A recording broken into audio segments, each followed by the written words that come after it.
Big day ahead of us, my Lord Emperor. Now that Terra has at last been conquered, it's finally time to establish our Imperium of Man's formal code of conduct for all warriors. I've been looking forward to this, Malkador. Without a solid foundation of ethics and a firm set of rules, all warfare would inevitably devolve into random chaos. And we can't have that. I hate chaos. Me too, old friend. That's like my whole thing. It is essential we do all that is possible to safeguard civility, order, and moral rightness as we prosecute this greatest of crusades. So, about the virus bomb. I mean, you gotta have those. How else can you punish every single cell of rebellious life on a non-compliant world of recalcitrant freaks?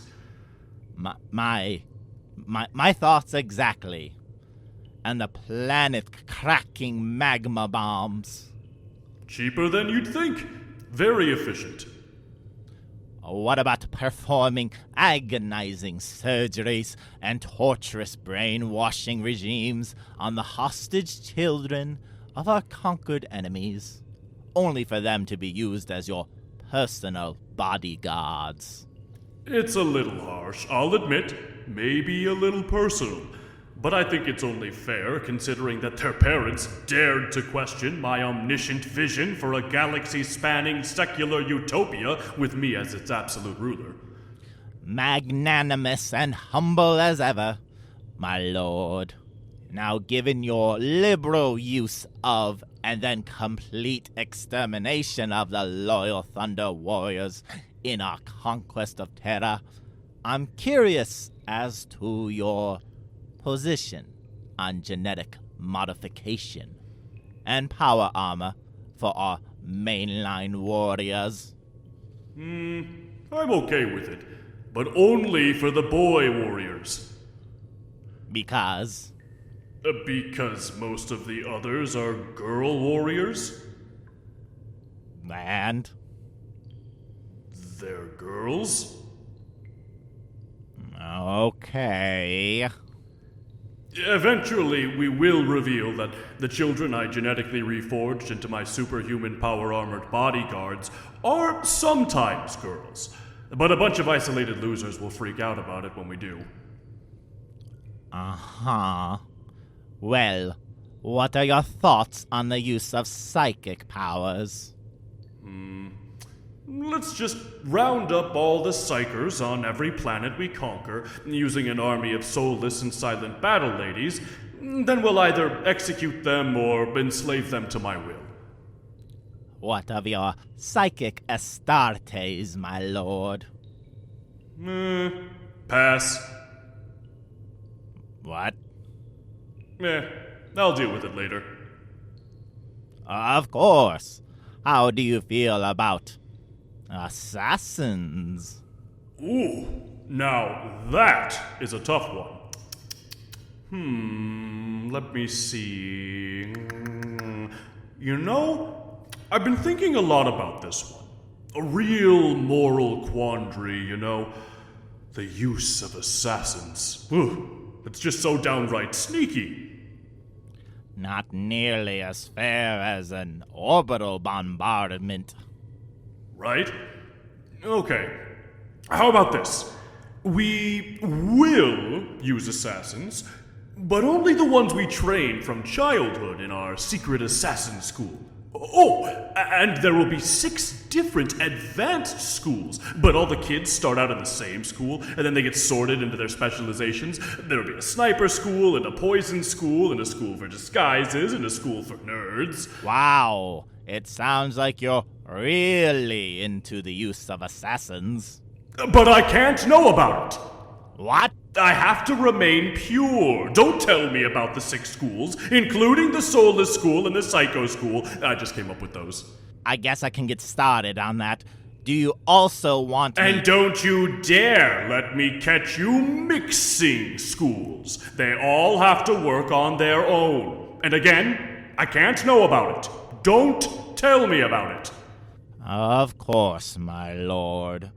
Bombs and child soldiers and brainwashing are all fine, but I'll make absolutely sure never to tell you about the assassin schools we don't have.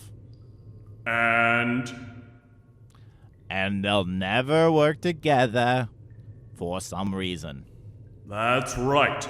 You know what we'd be if we let the assassins we don't have work together? We'd be the lost? And the damned.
Hello, and welcome to, I guess we could call this the first episode of Season 2 of the Lost and the Damned podcast. A podcast where we get together once a month to read a book in the Horus Heresy. This is book 13, Nemesis. Hi, I'm Uncle, and with me, as always, we have...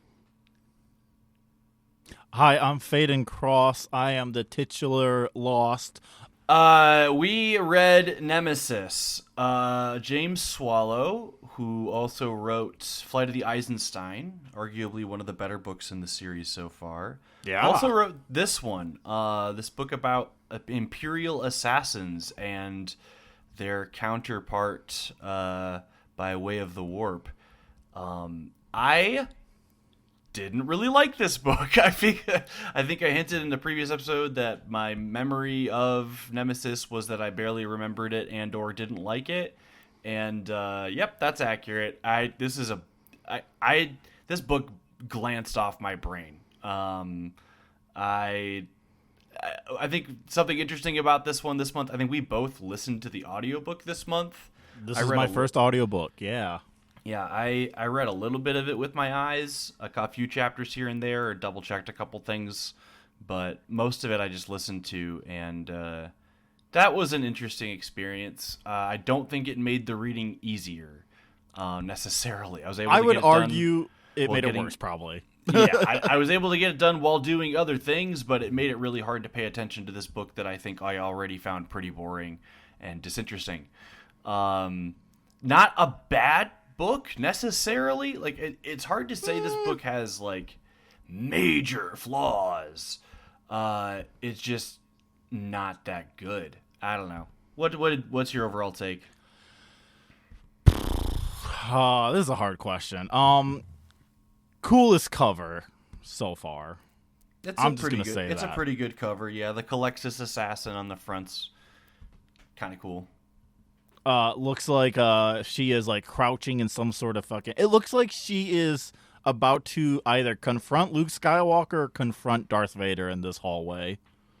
Yeah, this is a very Cloud City tunnel. Good book cover. Might be the best part of the book. Cool skull mask wearing lady. Yep. I look at it and go, dang, what's her deal? And oh boy, am I not happy to like really find out what her deal is that much. She just doesn't have a soul, basically. And that's like a real quantifiable science thing in this universe. Yeah, we'll get into that. Yeah. we will get into that. Yeah. Should we just dive in? Yeah, honestly, let's just dive in. I feel like this one is gonna be a blitz for us. I don't think we're gonna have a lot to comment on, but we'll see. Who knows? Sometimes we surprise ourselves. Let's dive in. Okay, I'm gonna give the one-sentence summary for Nemesis by James Swallow. An assassin team attempts to kill Horus, while an assassin attempts to kill the Emperor. One-sentence summary. Done. Yep. There you go. A monster tries to kill the Emperor, and a bunch of other people try to kill Horus, and realize, wait a minute, we got to kill the guy who's trying to kill the Emperor. And then they kill him. You are. This is probably the most I've seen you not about a book. Actually, It's crazy because I don't think this is the worst book we read. It just like.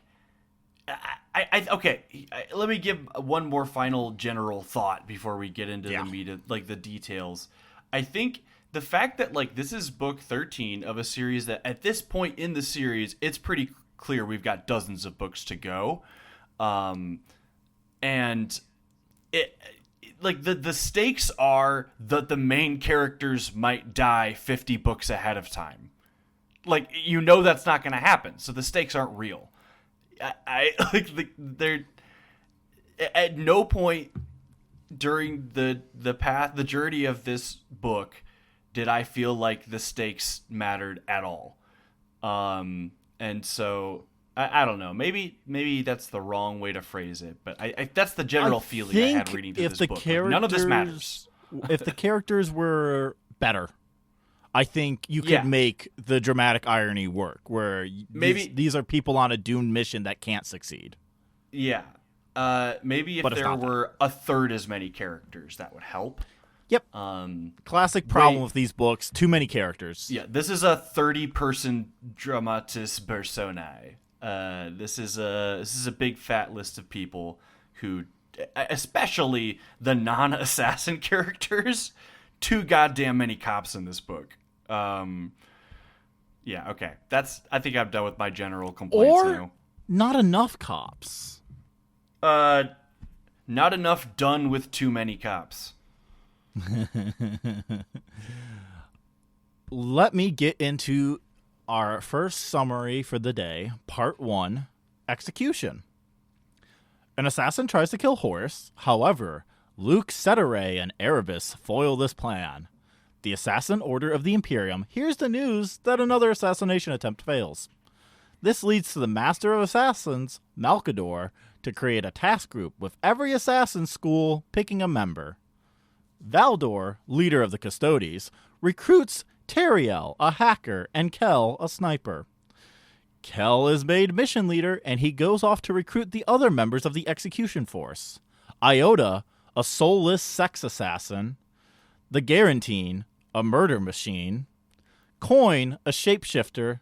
And Jenniker, a poison expert. They arrive on the planet Dagonet, expecting Horus to arrive here. However, the Dagonet rebellion is going so well for Horus that the team plans to draw out the conflict in order to bring Horus to Dagonet personally.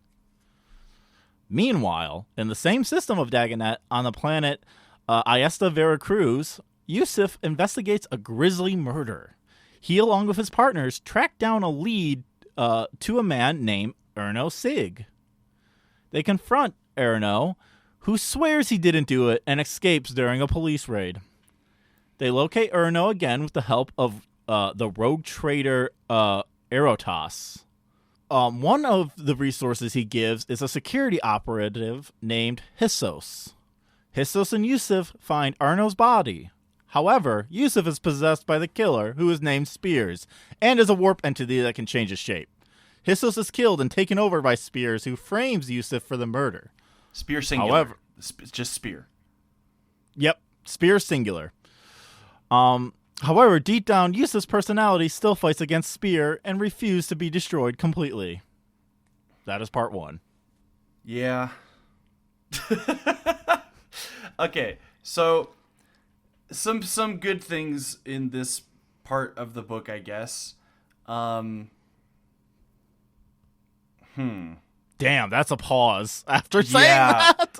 I don't know. I just don't fucking care about any of these characters. They're not cool. They're not interesting. There's potential for them to be cool and interesting, but they get no characterization, like, at all. They're just people who do things. Teriel, I think, has a ton of potential to be an interesting character. The hacker guy. The guy who can apparently, like, his whole clade of assassins, their thing, the Vanus, is to kill without ever being in the room by just using information and propaganda and leaks to Snowden their way into assassinations. They're the NSA.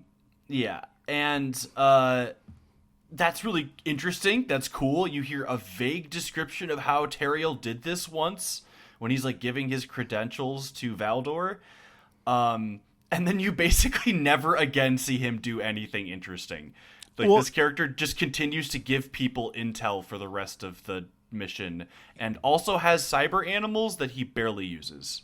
Yes. Now, this book does actually have animals in it in a way that I don't think the other books have. They haven't had the cyber massives or the cyber eagles, things of this nature. Yeah, this is an Imperial Agents heavy book. Yes. And I did appreciate that. I appreciate those little shout outs here and there to the doggy. But it is really funny that a lot of these characters just fall into broad archetypes and not into actual characterizations outside of Kel and Jenniker. I mean, they're barely even archetypes. Like, they literally are just the tools they describe themselves as. They're it's just weapons. broad. They're weapons that talk sometimes. They really don't have much of anything to their identities beyond what they do. Yeah, and this has the vibe of a heist crew. Yes. We got to assemble the crew and then pull off the gig, and then the gig's not what we thought it was, so we got to improvise. Classic spy movie, heist movie, like get a crew of criminals together to do nefarious things. Yeah. But in the best of those, you have really, really interesting characters who have strange personality quirks, and I don't know, it's fun seeing them do things and interact and form relationships. And these people they just have a job to do, and they just do the job. Yep. Yeah.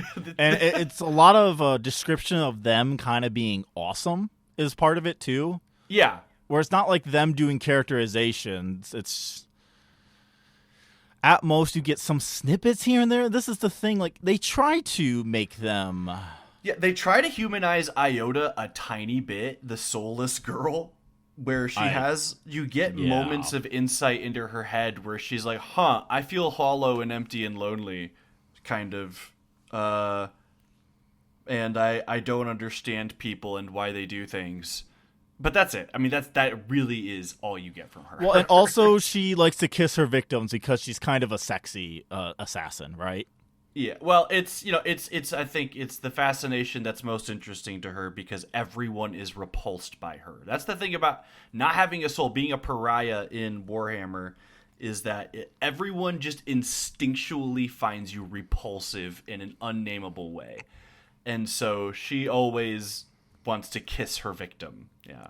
Yeah, it's crazy. So that's kind of like Iota's deal. I have a question about pariahs in general. Yeah.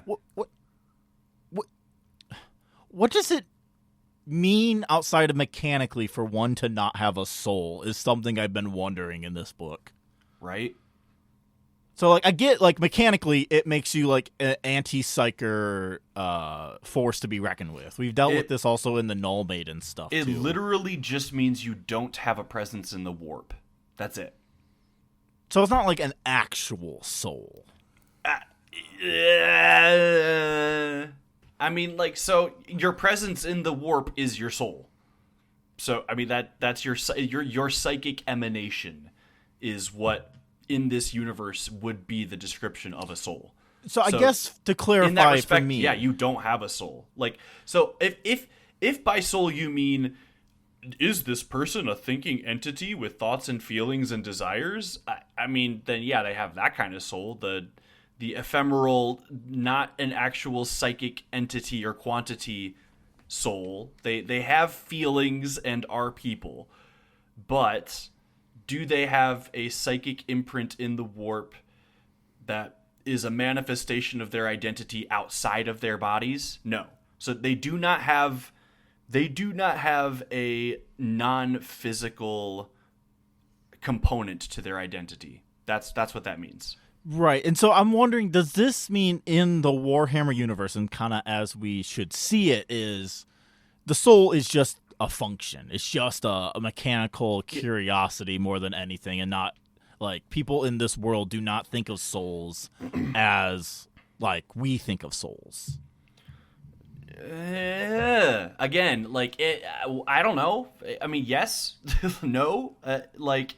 The answer is yes. Souls are just purely a mechanical aspect of this universe that can be literally quantified, bought, and sold, and used as energy in devices and for spells and rituals. It is a unit of energy. Also, if you don't have that unit of energy, people treat you like you don't have souls the way we would use them in our common language today.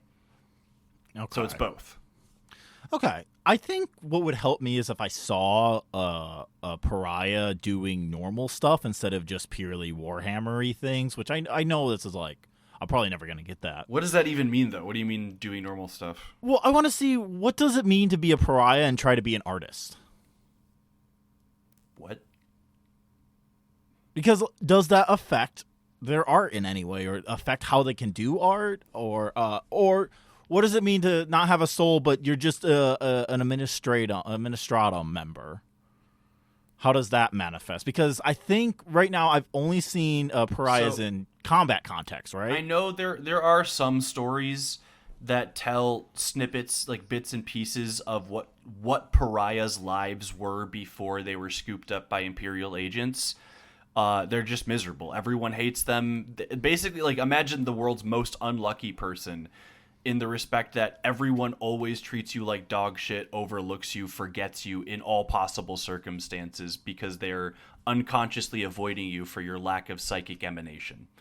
Those are the bits you will get in stories here and there. Okay, but it doesn't really explore kind of what it means deep down to be a pariah in that way that I'm probably seeking. It just means your life sucks, basically. Okay. You are lacking a fundamental connection to other sentient beings. That's a missed opportunity, in my opinion. Yeah, no, it totally is. That's because. So I think pariahs are interesting. I do, like, legitimately as a concept. What does it mean to not have a soul in a world of magic like this is an interesting thing. But I think it's just horseshoe theory. You're either a psyker or you're a pariah, and everything else is in between that horseshoe. I mean, yeah, that is basically how it's literally described in all these books, including this one. So yeah. So yeah, interesting features of a character that are not explored. Kel, the sniper, is just a sniper. He's just a good shot, and he has a sister, and her name's Jenniker. Jenniker. Great name. I kind of low-key love Jenniker. Jenniker is, I think, one of the least interesting characters in this book. Oh, I meant the name. I meant the name only. Oh, okay. Yeah, I was going to say, wow. Yeah, so we got the sniper who's a good shot and has a sister. That's his personality. Yep. We've got the info site who's nervous and scared because he's a hacker who's only ever done hacker things, and never been in the field. Literally never see him do anything more interesting than the most basic hack or no things. The ending scene with him, I think, is actually legitimately interesting. There are... we approach something that could have been interesting about him, maybe. Yep. In that scene. we get the Garin, who is the most fun. Like, his sequences are the most fun because he doesn't give a fuck about anything. He's just a murder machine. He is my least favorite. I think he's funny because he is exactly like the rest of them. He just doesn't have any pretenses, and I enjoyed him the most because I think they are all just like him, and he's gross and scary. So I like him best. I like that he was in hibernation, and the scene where they go to recruit. wipe. Yeah, the scene where they go to recruit him, you basically find out they were just supposed to pick up his pod and then program him with some hypno directives, and then they would have just like launched him like a fucking missile during their mission. That was the plan.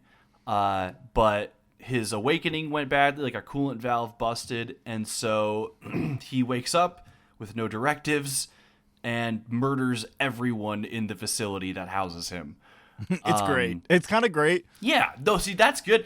And so that's the one of the points I wanted to make about part 1 is that the individual assassination scenes we see that where each of these characters gets recruited, I think are the most interesting scenes that these characters have, are the first time you meet them. So like Kel is a sniper from way off in the distance, and Valdor is just pointing at these random scrapper like pirate guys in the wastes is like, in the name of the Emperor, death, and people just start exploding because the gun's so far away they can't hear it. That's interesting. Valdor also is a fucking giant dweeb. Let's talk about these assassins, and then I want to talk about the Assassinorum in general. So yeah, Garin murders all these random people with no instructions or even equipment on hand. He just basically uses his body and anything he scavenges to murder people. We get the Brock Calidus, Sampson of the crew. The Calidus assassin, the shapeshifter, and she does all of the most interesting things she does in the book are in her recruitment scene, where she goes through these disguises and is hunting down one of the creators of the Terminus Est, that ship from... of the Furious Abyss. The Furious Abyss, I'm sorry, yeah. Which, that was a nice little shout out. Love that. Love to think about the Furious Abyss. Yeah, love thinking about a better book. I know, right? That's also, he was called a mech lord. I'm sorry. The person he assassinates is the mech lord. Yeah, it's just a fancy name for a guy who has lots of robots. It's sick, though. I think that's sick. Of course, great name. And then, like, at the end of that sequence, like, the only way for her to escape is to form her body into an enamel-coated fetal sac. Sick. Yeah, pretty sick. And then you don't see her do anything that sick again, really. No. And what else? And then the Venom. Jenniker does nothing. They go to a mansion in the jungle. It's so funny. She's there, and Kel's mad because that's my sister. And it's funny because everybody pretty quickly figures out that it's his sister, even though they all like swear to secrecy. Don't tell anybody you're my sister. Yeah, I don't get any of that. Yeah, Teriel, don't tell them you're my sister. Don't tell them she's my sister. Okay, and then It'd be so awkward. It's awkward. It's dumb. That the whole sister-brother plot is fucking stupid because she hates him for getting revenge on their murdered parents we learn nothing about, and she's just mad because he got revenge and killed innocent people while getting revenge. The revenge consumed him and made him a different person too. I guess, but like these are just words. These are like 1 or 2 sentences of character development, and I don't know, like the whole through line of, vengeance is not going to be worth it, and we shouldn't use assassins in this war. I guess that's going to lead us into your conversation about how much of a dweeb Valdor is, and how much of a dweeb Rogel Dorn is. There's this underlying current of Well, if you assassinate someone in the shadows, that's not honorable. But if you kill them with righteousness in your heart, that is good. Yeah. And I legitimately can't tell if this book actually, like, believes that. It does. It 100%. This book believes that. Yeah. No, it does. You're right. I'm thinking about the ending now. Yeah. The Emperor's final statement confirms that.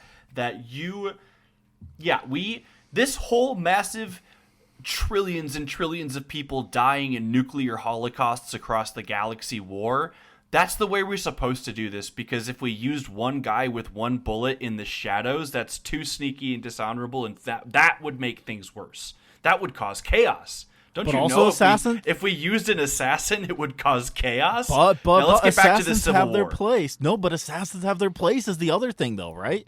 That's the crazy part. That's the final message. But I don't want to get to the final message. We'll get into that. Let's get to the Assassinorum. We got the Master of Assassins, who immediately revealed. Yeah. Well, not even immediately revealed. I immediately was like, "Oh, that's Malcador." As soon as there's a leader at the table, and they're like, "Oh, it's some High Lord of Terror," I'm like, "Okay, well, Malcador," because that's the only thing that makes sense and can be good, which I think is good. I think it is good that Malcador is played a lot of Assassin's Creed, starts an Assassin Order, but is in charge of the Assassin's Order. I agree that it's good it's Malcador. I like Malcador in this role. I think it makes Malcador, who's already a pretty interesting character, a far more interesting character. They play it, though, like it is a big mystery, and again, it's super obvious and revealed immediately. Yeah. It's good that it's revealed immediately, though. I won't lie. I think if they dragged it out until the end, that would have been bad. The whole weird argument between him and Valdor, though, Valdor is so pissed that he was asked to come to this meeting. You knew I was going to tell them to work together, and that's bad for some reason. I don't... Like, did you figure this out? Why are they all so... They're freaking the fuck out about these 6 different clades of assassins, about the idea of them working together on a mission. Like, they've each sent at least one of their assassins to try and kill Horus. 8 total have died from the 6 different groups of assassins. Yeah, and it's not going the well. Eversor is like, fuck it, just send all my murder machines. I'll do it, man. Send them all. And that's like a more acceptable idea than using a combined armed strike force for some reason. This is just totally unthinkable to them. And I don't understand their reasoning here at all. I don't get it. Did you pick up on any hint of why? I have no clue why. Because it's more duplicitous. Because for some odd reason, Valdor states that the Emperor won't approve of this, the clades coming together to make a strike team, and it's never been done before. Yeah. And Malcador says, "Well, we gotta keep the Emperor all clean, because this is a dishonorable thing to be doing." Right. But not the previous stuff. Yeah, I truly don't know why. It's fine that we have, yes, the Emperor started this Assassin's Order and swore you all to secrecy personally, but also he doesn't want to know what any of you are doing, and he'd be so mad if he found out you guys were working together. Right, and it sounds like they're trying to preserve the sanctity of the Emperor's honor, which is insane. It's insane, but I do think that part is kind of great, where Malcador and Valdor are earnestly having a discussion about how important it is to keep the Emperor pure, and Valdor believes that keeping the Emperor pure means telling him what's up. Malcador, of course, believes, keeping it a secret, keep the nasty things swept under the rug. And we, as readers, know that the Emperor's not above this stuff. Or so I thought. So that's why I thought the book was going to be interesting.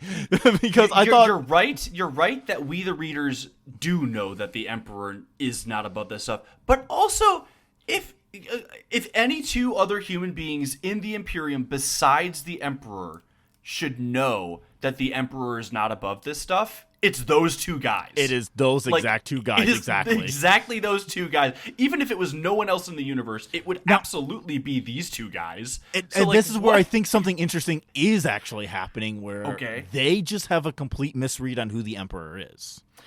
Okay, so I like and where I think you're that's going great. With this. It's not a part of this book.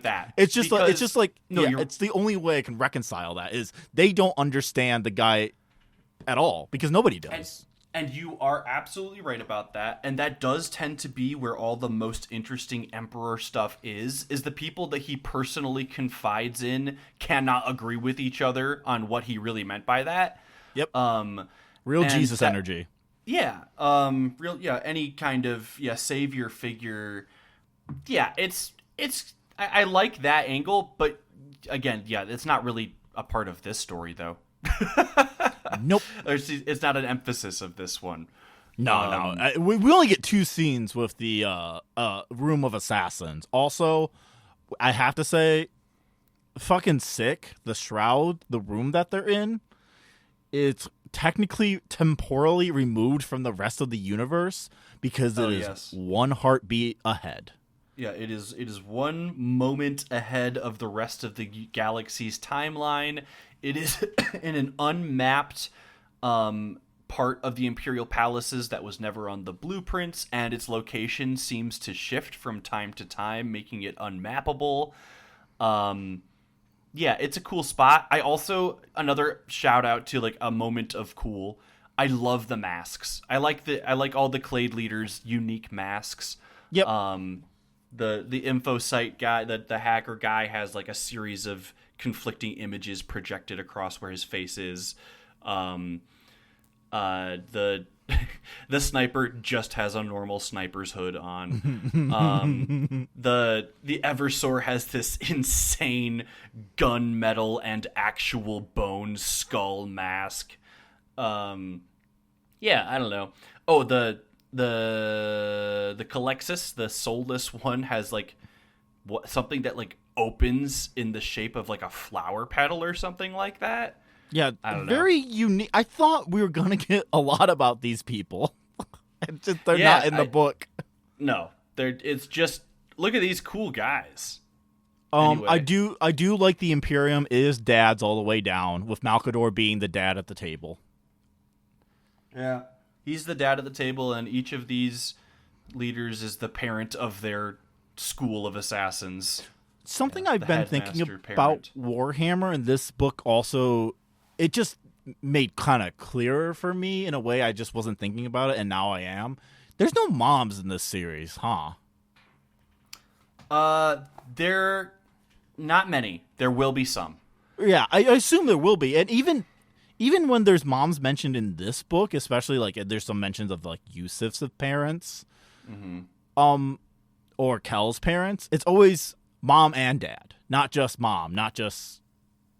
There are some just moms in the series coming down the way. But there are not many. Yeah, it's just something that is very noticeable that it's dads all the time in these books. Yeah, it's dad time.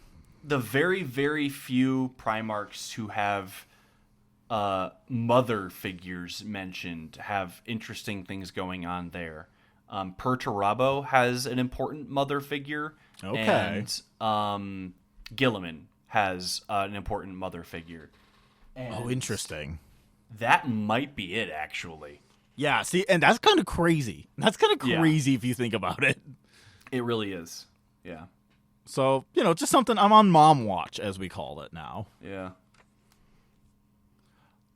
Rogel Dorn is a fucking dweeb, and he loves walls. I love how much Rogel Dorn is obsessed with fortifications. Yeah, Castle Boy, the most honor-obsessed dweeb.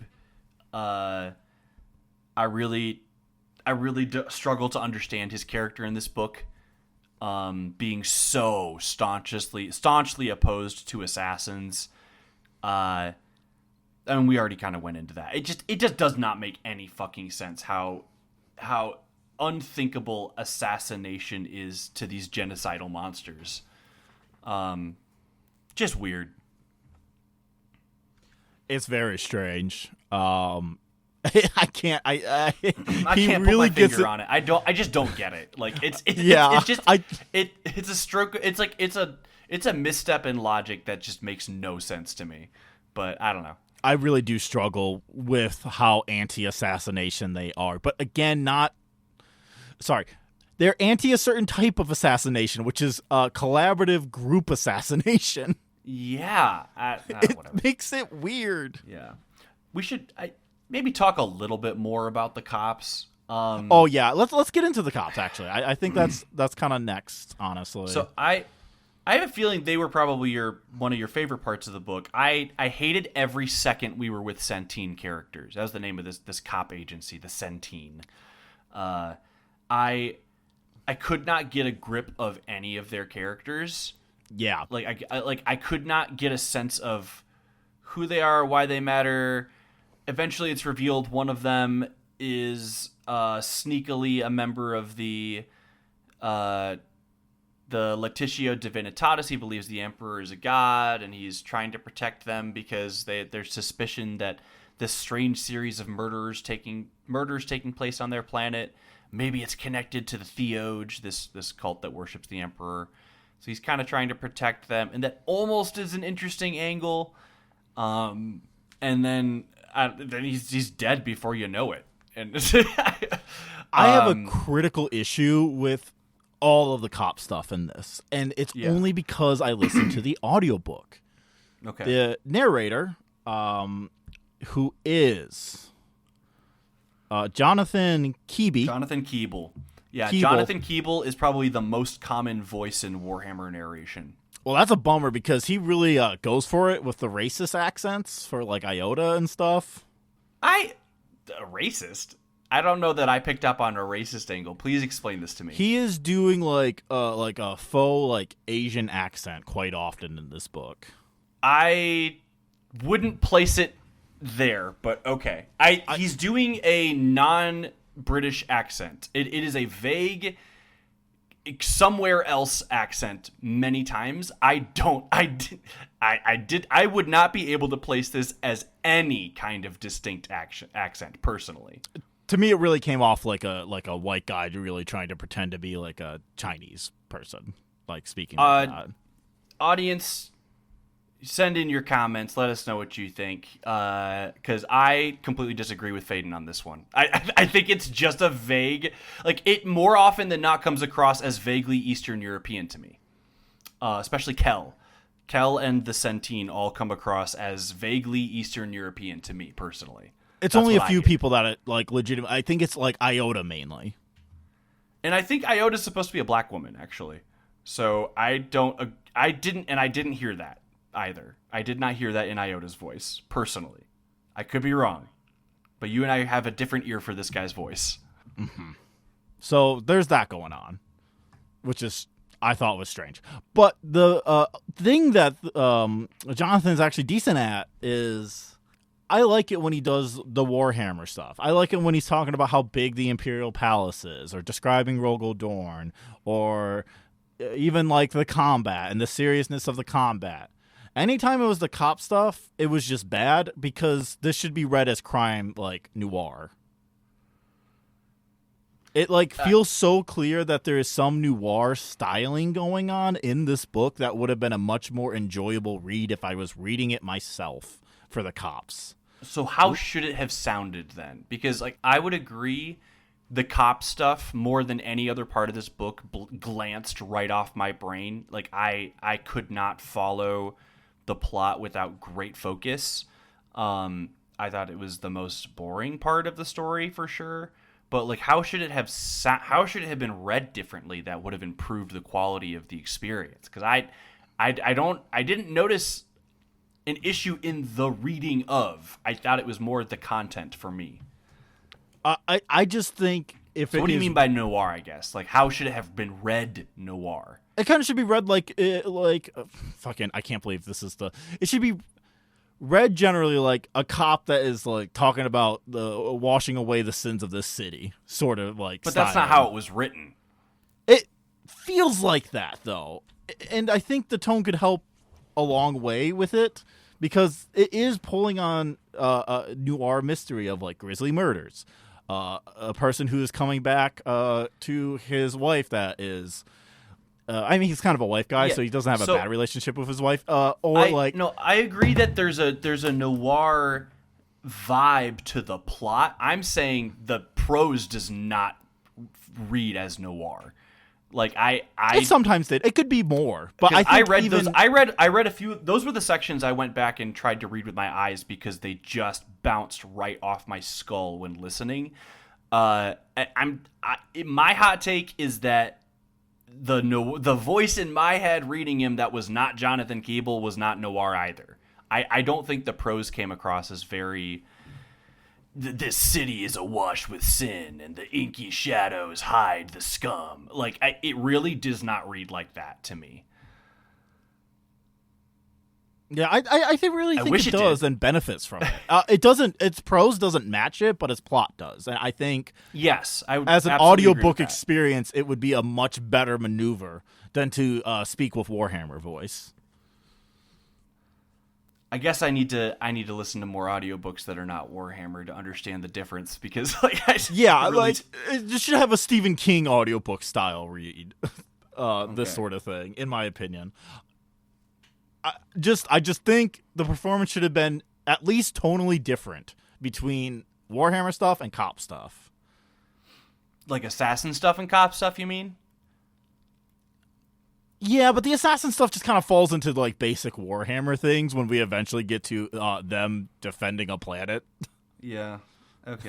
The assassin stuff should be too in the same sort of vein, but the assassin stuff was even less noir-y than the cop stuff. Absolutely. I'm just saying, like, I absolutely agree. This would have been a better book written like that. That is not James Swallow's written voice, I don't think. Like, I think this absolutely not. This guy's absolutely doing the epic journey, maybe action movie, tone. And this is something I squarely lay at the feet of the direction of the audiobook. This isn't like a narrator problem. This is 100% of the problem of they just kind of wanted to keep it consistent, which I get. But I think it would be more interesting if you didn't do that. Yeah. I would have liked to see... That's just kind of a taste thing. Yeah, I would have been interested to see a Dan Abnett assassin characters book. Because Dan Abnett is the Warhammer Noir guy.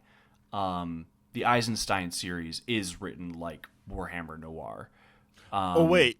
The Eisenstein series is different than Flight of the Eisenstein?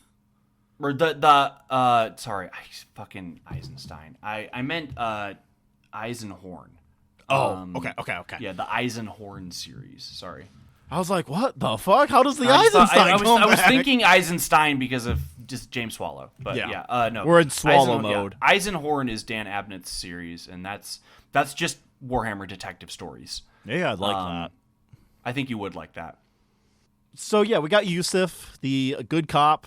He, pursues the leads. He gets into jurisdiction fights, gets addressed down by his lieutenant, basically. It has all the cop stuff that I like about cop stories. But it's the most like vague, watered down, rushed, bare bones, obvious version of the same stuff that happens in every cop story. And it's like none of it is explored with any depth. It's just, it's a cop story. We need to somebody mention jurisdiction real quick. Like that's how it feels to read these sections to me.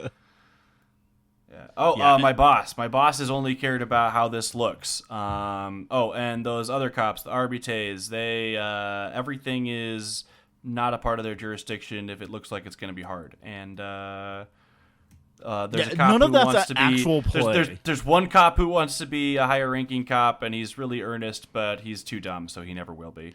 It's crazy how quickly the book gets rid of this too, because it's only in half of part 1. Yeah. Half of part 1, and like the moment you really start to get closer to these characters, the Centene guy, and then later when you get closer to the agent of the rogue trader, Hissos. Almost instantly they die. Hissos, like almost as soon as the story zooms in on these individuals, they die. Yeah, I'm fine with Hissos dying, Hissos' but psyker Yusuf was a Peregrine or bad whatever. idea. Like, oh yeah, she we have dies, another like, woman who immediately. gets killed to discover truth. yeah, brutal death. Gets turned to ashes. Her own soul's magic turned against itself. Here's We another haven't thing talked that's also about interesting. Spear much, have we? No, and we will in a second here, but I sorry to derail us with like big like meta questions about things. Sure. What's up with like most of psychers being women? I think it's just like an artificially done thing because so many of the main characters are going to be Astartes. Yeah. Or some other stripe of soldier, which is almost always archetypally men in Warhammer books. And so just for an aesthetic balance, I think a lot of the characters who are,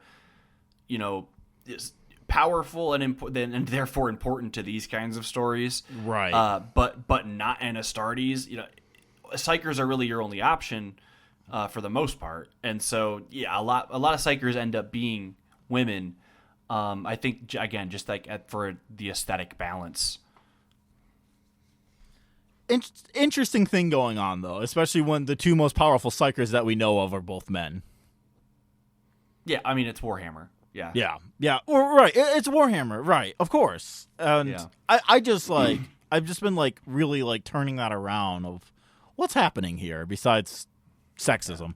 But Now- what is this implying in the world in its construction because of it, though, right? So there is way further down the series, but just because you mentioned it earlier, there is a mother character, an important mother character who is very powerful. And that is all I will say, because she does not come until much later in the series.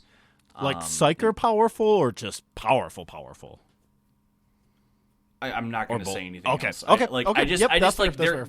there. But I will say this again: it's later in the series and relatively recent in the lore. Like, this is a relatively new character in the last several decades of Warhammer. Like, in terms of that timeline, relatively new to the lore.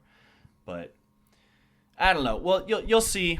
It is. You're definitely right, and I think all people would be right to assume it's mostly boys most of the way down in all directions. But Yeah. Dad and boys. Yep. Boy story. Boy story. Yeah, it's just interesting. It's kind of an interesting thing happening here. Penises. Yep, that's right. Penises. That's how you know. That's how you know when something's a boy. Penis. And no other thing can have penis. Penis balls. Penis balls. Penis balls. So, That's my favorite Warhammer character. do you think Spear has penis balls? I mean, it's in the name. Yeah. Yes. Spear is penis balls. So we got this warp entity, huh? Kind of. He is a Yeah, sorry, I said pariah. warp entry, but he's also a pariah. Yeah, he's a pariah that's somehow been possessed or at least wrapped up in a demon. It's like instead of a demon possessing a person, it's a pariah wearing a demon like a coat. Yeah. It's kind of an interesting concept. Something, I mean, like, so it mimics the powers of all the other assassins in a lot of ways. Like, it can get information from the warp, kind of like our hacker boy's an info machine. He can probably shoot good if he wants to. Forget Kel. Who cares about Kel? Snipers are boring. You can morph his body like the Calidus. He's a murder machine like the Eversor. He is a pariah like the Calexis. He loves the murder. Yeah. He really likes it. It's fun. And he gets to eat the people he murders and crunch their yummy bones and squish their eyeballs. Lots of yucky, squishy stuff in the spear scenes. A lot of teeth, a lot of mouth, a lot of bone. A lot of blood. More blood than there is in a human body often shows up in the spear scenes. And that's why it feels a little bit more noir. It's liquidy. It's a wet character. Yeah. He's got that funky plow-shaped split jaw. Yeah, he's a spooky wet guy. And honestly, when there was going to be an assassin going after the Emperor, I thought it was going to be a situation where one of the execution squad people are a traitor. Well, and you get flashes, like hints that maybe there's a traitor in the second half. Right. And then we're just severely disappointed. Yeah. No, not yeah, and it's just No kind of, traitor. it's just Spears. It's just Spears knowing things. Spear. I like to say Spears, and I don't know why. It's just Spear. Just watch Band of Brothers on HBO, maybe? Or Brittany. I think it's more Brittany. I think it's more Brittany. I'm sorry, it's not Band of Brothers. I haven't seen that shit once. Yeah, that doesn't strike me as a Faden show. It might be. Despite being prestige television, it's not your stripe of prestige television. I'm not as someone covering a Warhammer series. I'm not much of a war person. You're really not. Yeah. Are we ready for part 2? Some things to kind of hit. Yusuf is trapped inside Spear because Yusuf was able to retain his personality. I wish we knew more about Yusuf, so this would be sick, but whatever. I mean, all you need to know is he believes in God, so that means when the demon swallows him, he sticks around for a little bit to fuck with the demon. That's right. That's right. It's hard to swallow God. It's hard to swallow God. Yeah.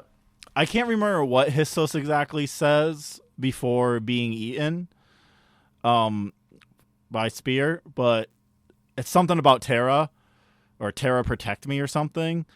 And Spear says this great line. There is no the Emperor protects, because Yeah. that is the tagline of the Lectitio Divinitatis is the Emperor protects. Yeah. Well, Hissos says something in specific to Terra, because Spear says there is no Terra, only terror. And it's one of the funniest lines in the book. No, okay, so yeah, I'm thinking of a different Spear line from the second half, actually. Yes. When somebody says the Emperor protects, and Spear says, yeah, no, he really doesn't. And then just eats him. Yeah. It's kind of funny. You know, Spear sometimes has some good punchline. Yeah. Like... Good maniac villain. Good Red Dragon. Also... No, he's not. No, now hang on. Now hang on. No, don't give it that much credit. Don't. He's just an insane beast. Oh, I'm looking at my lines. Kel is not my lines. My notes. And one of my notes is Kel is a sniper sexual. I can't wait to hear how you found sex in this. No, he just really loves his gun. Oh, yeah. He's like leering over his gun and like really going into it. Yeah, he pretends he doesn't care when the Eversor breaks his gun. Right. And then he gets the shiny, fixed up version of his gun back. It's and so good. He really did care. He really did care. He's in love. He's a sniper sexual. Yeah. Also, I mean, to be fair, this book did have sex in it. I mean, kinda. Yeah, kinda. There's a red light district. Yeah. Well, and the Mech Lord. Oh right, yeah, with the Calidus. Yeah, with Coin. Yep. Coin. Yeah. Oh, something I was thinking about too. Why hasn't Horus chosen a new name yet outside of War Master? Like the true Emperor or God Horus or something, you know? You know, it's funny. He never really does either. I'm surprised by that he would keep the name that the Emperor Master gave him. Right. That's weird. Or even War God? Like, something? Yeah. I mean, like, in the Siege of Terra series, there's a thing that comes about that has a title that is... It's complicated. But yeah, no, War Master Horus is pretty much as far as it goes. And a couple of the other books, they're like, oh yeah, Horus the Great. They mention Horus the Great a couple times, but I mean, that's, you know. Oh, another thing, Warhammer lore that popped up. Osteopaths need communication, so they like meet an osteopath who starved of communication and he just wants to talk? What? I do not remember this. This is fuck. I can't remember why they go visit this osteopath. Astropath. An osteopath is a bone doctor. An astropath is what you're looking for. I don't remember why they visited this astropath in a jail cell. What? I have zero memory of this. That's okay. It kind of came to nothing. I think they literally said, "Oh, I guess we didn't need to go to that guy," and I can't remember why. I need you to remember the context of this scene because as of right now, I'm convinced it's not in the book. It is in the book because I remember very clearly the osteopath being starved for communication. Astropath. The communicator needs to talk, and it almost is written as if it's drug-like an addiction. What? And I like that. What was the message? I don't remember. I don't think this happened. I think you hallucinated this. It's in chapter 9. What? It's in chapter 9. Chapter 9.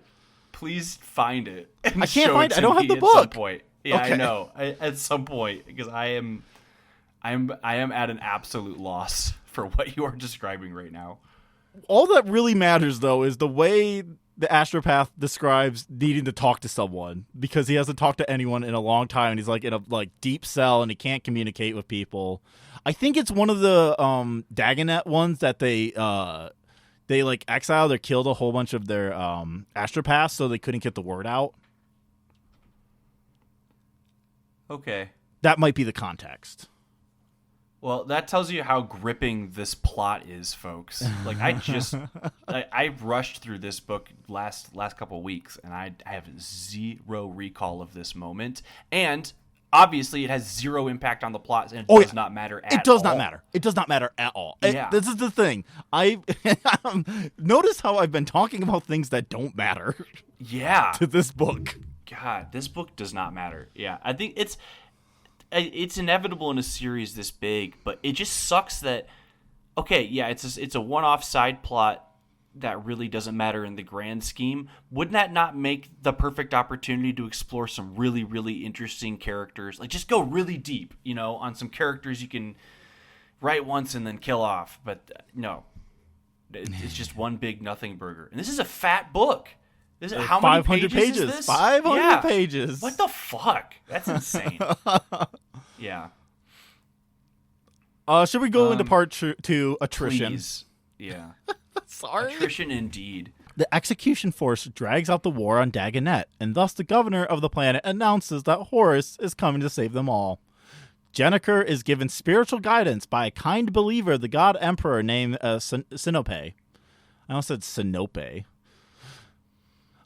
Jenniker is upset by her brother Kel leading the people of Dagonet to their deaths for a shot at Horus. Sinope asks Jenniker for help in a spiritual matter, and Jenniker abandons the mission. Iota follows Jenniker, concerned that she is a traitor or something. Spear goes searching for rogue traitor Erotas' warrant of trade because the Emperor's blood is on it. He discovers that the warrant of trade on the ship is a hologram, and Erotas gave it to the believers of the God Emperor. Spear goes to Dagonet to retrieve it. The assassination of Horus goes poorly, as Luke Ceterae was just disguised as Horus and is killed instead. The Garin team sacrifices himself to give the rest of the team the chance to escape. Jennifer is given the warrant of trades, and Spear attacks them. Iota is killed by Spear, and Spears eats the blood of the God Emperor. Jennifer is rescued by the team, and she tells them that they must stop Spear. Jennifer is speared by Spear's bone spears and dies. The rest of the team set up a trap. Coin and Tariel die in the process, but Kel is able to assassinate Spear. Kel sends a message to Terra and attempts to kill Horus, but fails. Rogel Dorn tattles on Malcador to the Emperor, who declares that assassination must be done justly, and in the light, not the shadows. Horus tells Erebus to never to try to assassinate his dad again, because he will kill his dad himself. And that's the end of the book. Yep. Yeah, Jenniker is a God-fearing assassin for some reason, somehow, because totally out of nowhere revelation. Yeah, Jennifer has been, during totally this out of nowhere civil war, getting spiritual guidance from Sinope. The Civil War itself feels like an opportunity for really interesting things to happen, and again, nothing interesting happens. You just hear that they're going off on random missions to help the rebels, basically. I think at the end of part 1, we get a scene of them taking out rebels. Oh, also forgot to mention, the rebels have the funniest uniform. So it's the same thing, but the symbol of the Emperor is crossed out. Yeah, you ritually cross out the Aquila and replace it with the Eye of Horus is what you so will most funny. often see. You cross it out. Oh. Yep. There's this wild scene in the rebel camp where I don't like it when stories about war have the children are playing because they don't understand what's going on. I'm sorry, children do understand what's going on. Like, they're playing while still understanding that there's stuff happening that's bad. Yeah. It just feels crazy to act like children are so innocent and naive that they can kind of just turn off the horrors around them and, you know. Especially in the fucking Warhammer universe where everything is supposed to be horror and grimdark. It kind of defeats the purpose to have characters unaware of that, really. Right, and just, I don't know, I don't like the way children are talked about like this because it's not true, and it drives me crazy that I see this. Like, yeah, they might not understand the full context, but they know what's going on. Their children are barely present in these stories for the most part. That's true. Perhaps another another missed opportunity. I have so little, like I've already said, I have so little to say about this book, especially part 2. The team splits up. The people who stay with the warrant of trade get totally fucked up right away. The fight between Iota and Spear is really not that interesting. Iota just loses. Like that's pretty much it. Like they face off and he kills her. Well, the thing that's really interesting is at one point, before it's even revealed that Iota is a pariah, Spear specifically tells Iota that you're like me. And I was just sitting there going, no, she's not. You're like Coin. You and Coin should be having this conversation. You two are shapeshifters. It is revealed that she's a pariah, though. Like after that, but when that statement is said before that moment, they explain it afterwards. Okay, I'm sorry. What do you mean it's not known that she's a pariah? Oh, To sorry. the audience It's or not to Spear? known that he is a pariah, is what I meant to say. That he is a pariah? Right. That Spear is. Yeah. I thought it was. No, not until the kind of towards the end. There's like a sucking hollowness that's described in him many times. Well, I didn't know that's what that leading meant. up to this. Well, I mean, it's described exactly the same way that it's described in Iota, but so maybe it's not said he's a pariah, but I thought it was. Well, I just sometimes murdering people leaves a hollowness. I didn't think it was I didn't think that all pariahs feel a unending hollowness. Yeah, they do.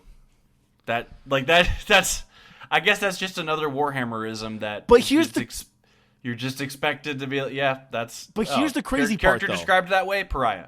But then Spear does tell Coin, "You're just like me." He does this twice. He says that to Coin too. Yes, that's the part that's crazy. I don't remember that because either. I was fine with it. I just barely remember this book. Honestly, it's so. I was fine with it forgettable. after Spear was described as a pariah.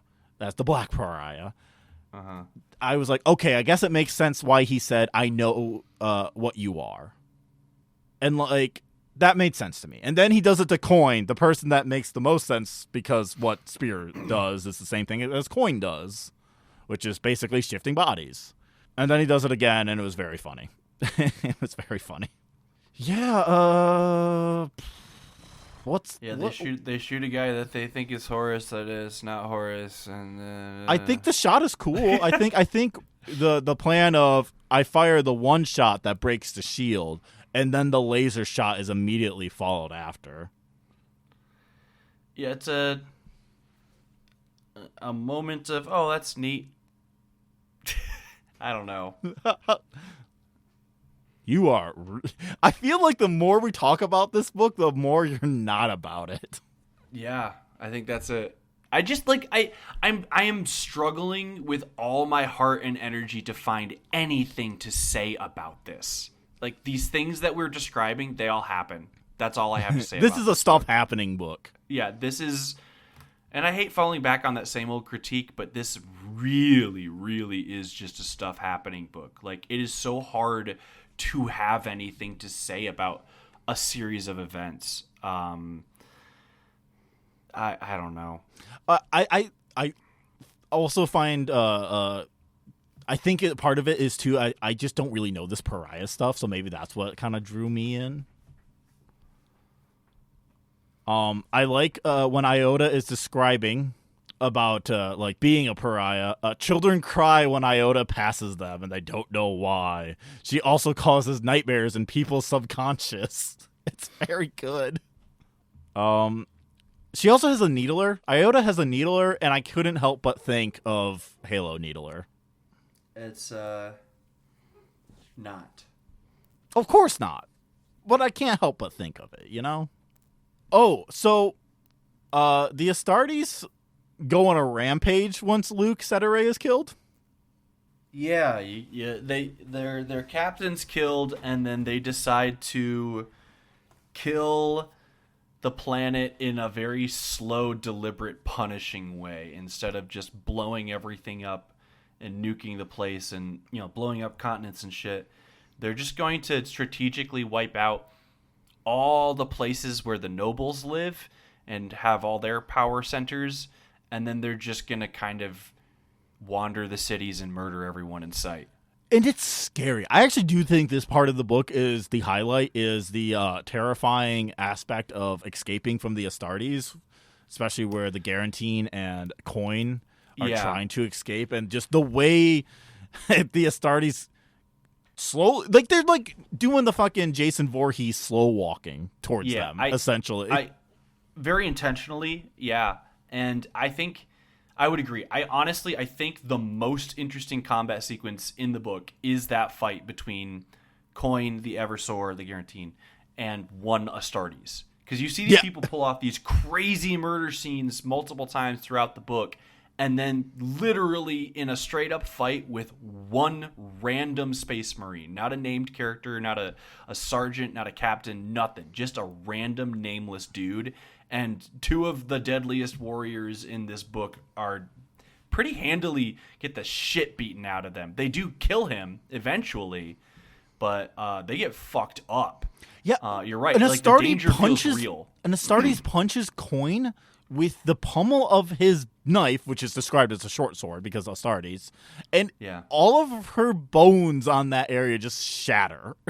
Yeah, instant shatter. The Garin gets his eye popped. Yep. Yeah, pretty gnarly fight. Good. Yeah, and this is the sequence that really sold it for me, like why I thought the Garin was the most fun assassin to read, just because like the way he's described as this impossible blur of motion and just like smashing his own body to splinters. I don't know. It's fun and interesting to read the extraordinarily graphic violence that comes from that character. He's like the most like extremely bloody Dark Horse character, comic book character of this book. His I do like the Garantine's final action too, where he charges into a straight line of Astartes and somehow manages to take out a couple of them before the chemical soup of drugs inside his body combines and he turns into a living bomb and explodes.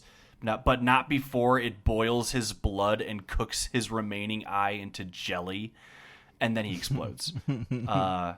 Love it. That's he misses fun. his pod, too, at the end. He wish he was just in the pod. Yeah.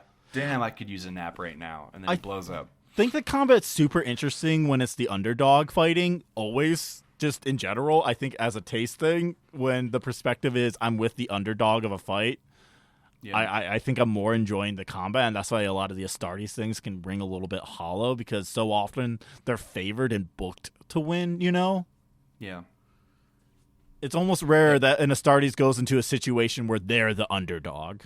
Yeah, it's no fun if the victory is inevitable, and I think that might be just my general complaint about this book is, again, the whole plot revolves around trying to take out Horus and trying to take out the Emperor. And we know for a fact that neither of those things will happen in this book. It just feels, I don't know, pointless, stakeless. And again, it would be good, as I said before too, like as we both kind of said, it'd be different if the characters were good. It'd be different if the characters were just more interesting. Yeah. Because I'm doing a lot of work pulling out character stuff in this thing. You are. I'm impressed.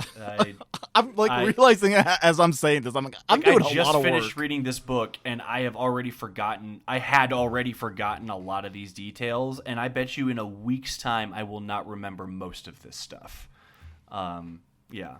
Just so flat. This book is just so flat. This also plays in the mystery space where you can't figure it out from the clues. It just tells you the thing. Yeah.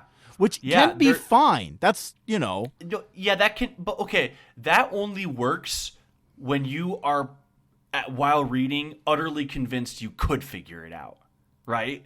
Like, if you are left with the sense that maybe I do have enough information to put these pieces together, I guess I just got to read to figure it out because I haven't figured it out yet. Even if you couldn't have pieced it together, if you have that sense that you maybe could, it works. At no point in this book do you have a moment of, oh, there's a hint I'm probably missing. It's just like, oh, I just haven't. Or you don't have a character like Sherlock Holmes, because a lot of Sherlock Holmes stories is like this, where you cannot figure it out from the clues at all. It all comes to Sherlock Holmes doing some fucking brain galaxy genius connections. And then it's like, oh, okay, so he just like figured it out because he just happens to know this thing. We don't even get any galaxy brain moments in this book. It's just nothing. Anyway, this is what the answer was. Right. Yeah. Which is a bummer. Not fun. You know, I kind of wanted this book to be more mysterious, and it really isn't. It just is Warhammer. Yeah, that really is, I think, the most solid critique of this book is it reads like it should be a mystery novel, and there is zero mystery.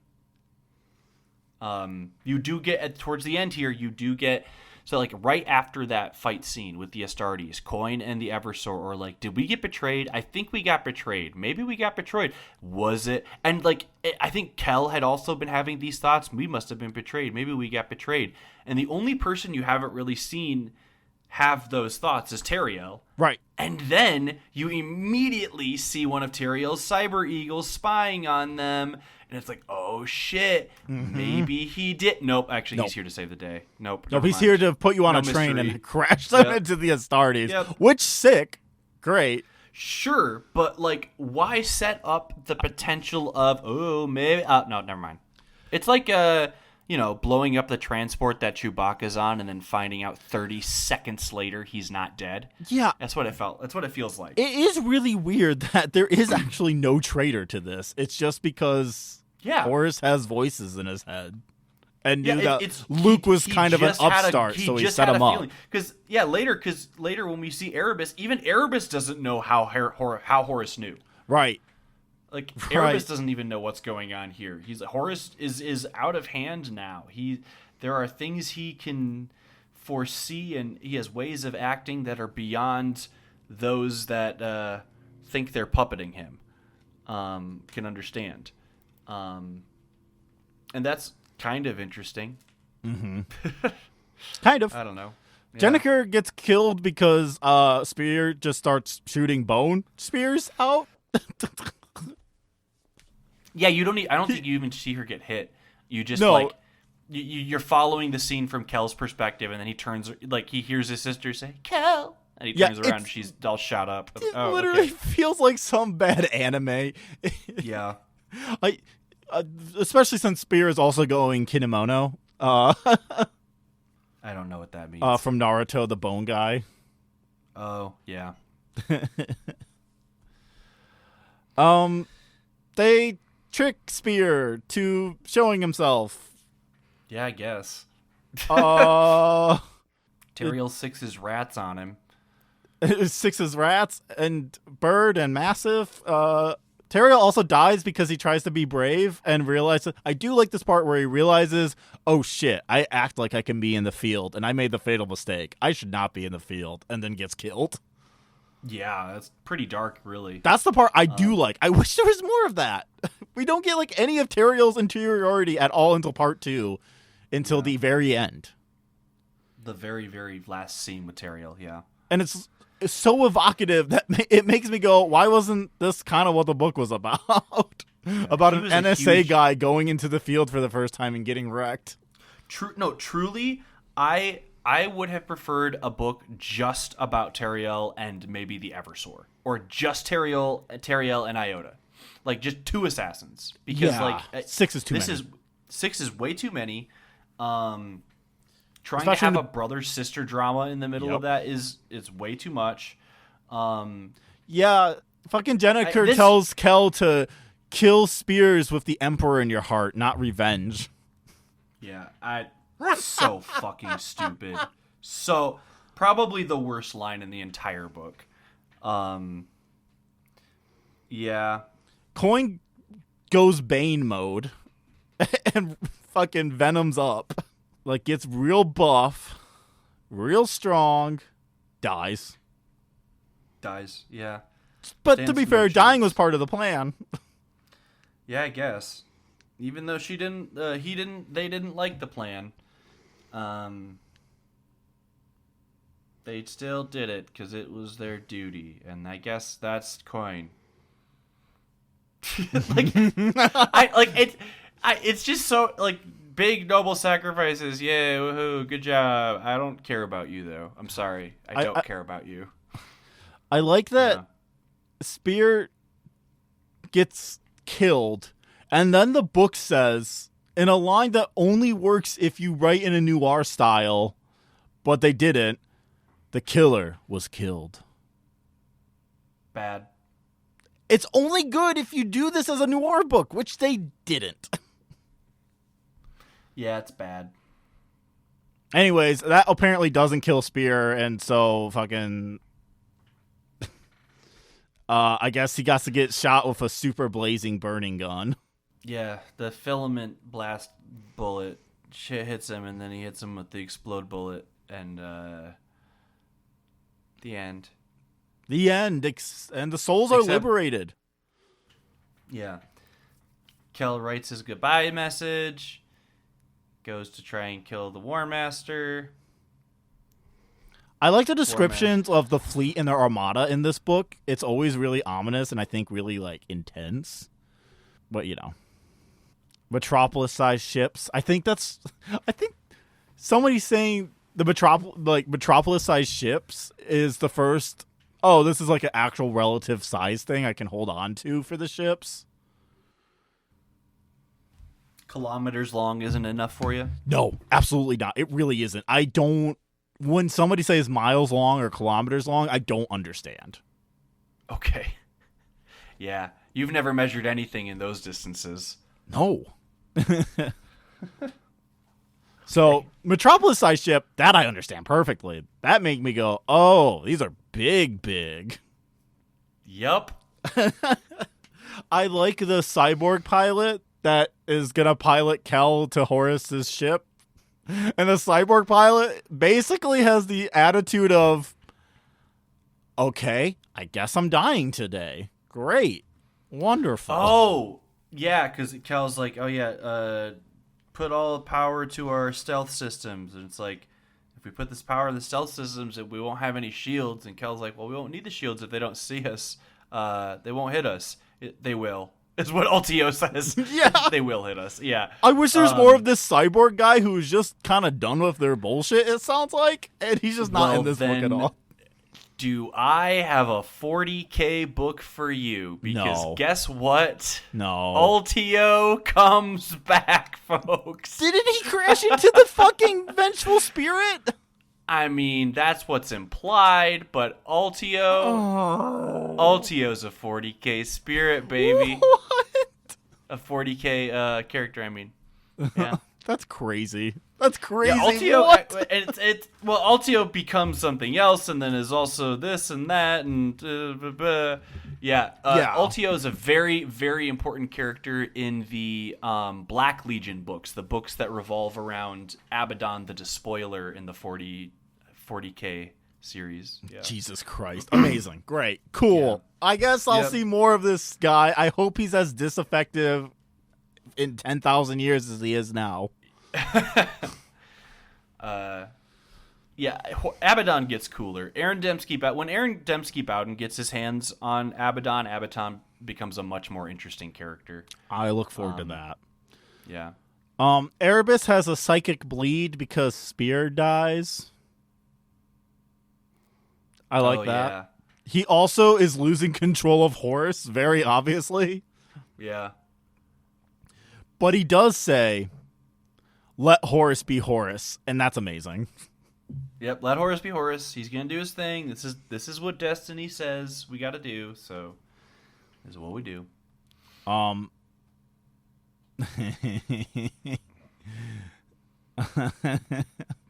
I do like Erebus is called the Prince of Lies. That's a sick title. He is, yeah. It is a good title for him. Yeah, he is. Erebus is the Satan of this universe for sure. I like the Horus is kind of a Dracula too. When he sees that Kel is gonna try to kill Horus, Horus is like, "Kill me, if you dare." Yeah, if you dare. Come get some, motherfucker. Oh, should we talk about the ending? Yeah, so what? The Emperor rolls up and says, everybody, because there's a council of people fighting about how it was a big failure, and he's like, everybody, stop fighting. You can keep being assassins, but you need to be honest about it. Well, first things first, After though, is Dorn shows up and makes everybody take their mask off. yes, Yeah. Morgul Dorn arrives and folds his arms in disappointment, and he outs Malcador. Yeah. And Malcador's like, "How'd you know?" And Dorn's just like, "I guessed." Yeah, Idiot. I didn't know. It was an educated guess. You just confirmed it. He's Yeah. a dork. He's a dork. He's such a fucking dork. I kind of love it. Especially, take your masks off. You all need to show me your faces. I don't trust people who wear masks. Yeah. Fucking stupid. And then, this also, by the way, doesn't make any sense. The Emperor shows up. This is 2 years after Istvan, which means well over 2 years after Magnus did his Magnus fuckery in the Imperial Dungeon. Right. So, like, if the Emperor has shown up here, it is, I don't know what he did to get off that throne real quick, but he's got to go right back. Or this is just a psychic emanation of the Emperor speaking to everybody in the council chamber. I don't know, but the narrator makes him sound like Jesus in this. Yeah. It's really funny. And Jesus says... And he wears Jesus robes. You can keep your assassinarium, but you got to let people know that you exist. You got to give them a fair shot. Yeah. No more Yeah, shadows. you gotta let people know that there are assassins out there. They at least need to know so that they have a fair chance to stop you, because that's what's fair. I don't know. It's stupid. It's pretty dumb. It's pretty bad. pretty fucking especially dumb. because he says this is a battle of ideals. Yeah, what ideal are you preserving by saying, "Hey, we have assassins, by the way." Just if you thought we didn't, we do. Yeah. And we're not going to lie about that anymore, cuz that's the Imperial way. That's the Michigander way. That's Literally, when he said no more shadows, I literally just wrote, ha ha ha ha ha, amazing, great, ha ha ha. Yeah. I was going Joker mode. Yeah. He is the heart of what humanity wants to be. He's the hero we need, but It's not the kind one of we deserve. It's kind of crazy. How bad it is? This book has no irony on the Emperor. This book is just straight up Emperor good. Yeah, I don't understand this book. Especially because Dakota is Horus. Is the last thing we end on is the Horus scene, where he saves the place that he once destroyed. How poetic is that? As I'm making a jerk off motion. Yeah. Why is this Astartes named Corda concerned with witchcraft? I feel like he's on the wrong side. No, they're concerned with this is a fair point, I think, because although the traitors who have sided with Horus agree, fuck the Emperor, fuck that guy, he lied to us. Warp stuff is real stuff. That doesn't necessarily mean they like warp stuff. But they revived Horus with it. A lot of traders you'll see are never going to be down with warp stuff. Okay. This does make sense. The reason why they hate the Emperor is because he's a hypocrite. It's not just that he lied, it's that he's a fucking sorcerer. So like Mortarion in particular, that's a big part of why he hates the Emperor, is not only is he a liar and a piece of shit dad, he's a bad dad. He also is a fucking magic boy who told us not to use magic. Yeah. I also kind of Horus noticed, says no more assassins. I get to kill my dad, or nobody kills my assassins are the tools of the weak. Okay. Is what Horus says. Yeah, what's a bomb then? That's what I don't like. That is the insanity of this stupid fucking book. Assassins are the tools of the weak, and then Horus blew up a whole bunch of innocent civilians and walked away. Yeah. Okay. I'm not using assassins. Fuck assassins. Only cowards use assassins. I am sending in my super soldiers who wear 6 inches of solid plate mega armor and super duper turbo shields, and they exclusively use highly explosive weapons and laser batteries that can level whole skyscrapers, because using assassins is cowardly. I don't get it. Whatever. Book's over. The book's over. A few things I want to mention. I kind of like the Horus is almost kind of replicating the Emperor's power structure in a way. Basically, we have Malgurst, what's the Malagurst and Erebus duking it out to be the Malkador in this situation. Kinda, yeah. Yeah, and kind of repeating the same mistakes in some ways too. Yeah, Malagurst is like the political Malkador, and Erebus is like the advisor Malkador. One's warpy, one's material. Yeah. Although you'll see they might both get pretty warpy later on. Yeah. New Emperor fact. Dresses like Jesus. Oh my God. Yeah. He's got robes. Everybody's got robes. Simple robes though. His are simple though. And he got a little crown. That's Nemesis, I think. That's Nemesis. I also have a note that's like, these books really punish you if you think about them too hard. I mean, yeah, if you can think about them too hard. Like I kept saying, like, there is very little to think about in this book. It's just a book you read. Well, Uncle, all books are a book you read. Unless you don't. And I guess what I'm trying to say is, folks, if you're reading along with us or picking and choosing which ones you do read, this is an extraordinarily skippable book in the series. Yeah, I don't see any reason to read this. This might be the most skippable book we've read so far, actually. Fuck, I think that's true because, like, I still think maybe False Gods is worse. Yeah, no, definitely False Gods is a worse read. But I think this is right next to False Gods. Yeah, I won't lie. This is pretty bad.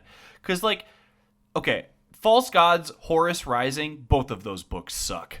The first two. This book also sucks. Galaxy in Flames, book 3, very forgettable, but has fun Galaxy moments. in Flames. Yeah, there are good things in Galaxy in Flames, but it's a pretty forgettable book, I think. But yeah, looking back, I mean, Mechanicum kind of sucked too. But this is I think one of the worst. Yeah, this is right next to False Gods to me. Yeah. But next month, oh boy, You excited? I'm so excited, folks. My boy, Aaron Dembski Bowden, his first book in the Horus Heresy series, The First Heretic, Fall to Chaos. That's our book that we will be reading next, and I am so excited for it. It's a Lorgar book. It is all Lorgar the time. Ooh.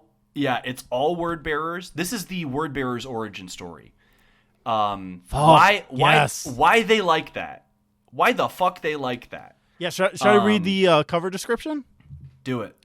Amidst the galaxy-wide war of the Great Crusade, the Emperor castigates the word bearers for their worship. Distraught at this judgment, Lorgar and his legion seek another path while devastating world after world, venting their fury and fervor on the battlefield. The search for a new purpose leads them to the edge of the material universe, where they meet ancient forces far more powerful than they could have imagined. Having set out to illuminate the Imperium, the corruption of chaos takes hold, and their path to damnation begins.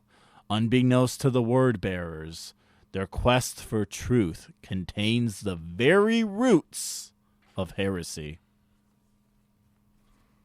That sounds sick. Yeah, it's pretty good. It is like I said, it's Aaron Dembski Bowden's first book in the series. He is probably my favorite Warhammer author. I love his 40K books. And First Heretic is pretty good. And then I think it's 4 or 5. Oh, no, it's a bit later. Oh my gosh, it's quite a bit later. But Betrayer. Oh, yeah, but that's like 30s. Yeah, book 24. Yeah, that's the end of next year. Yeah, that's funny. Yeah, Betrayer is the sequel to First Heretic, which we read next. Isn't it crazy by the together are excellent. By the this time next year, we won't even be halfway through this series. That is fucking crazy. I can't believe we're still doing this. But I am looking forward to continuing. I am too. We've got some more good books coming this year, and if you can't tell, I'm pretty excited about next month. Great contrast to this fucking month. Jesus Christ. Any plugs we want to shout out? You can follow me on Blue Sky, Faden Cross. That's where I'm at. Follow me.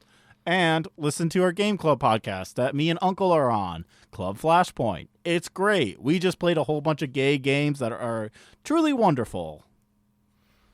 They're truly gay. I have no other shout-outs. Be good. All right.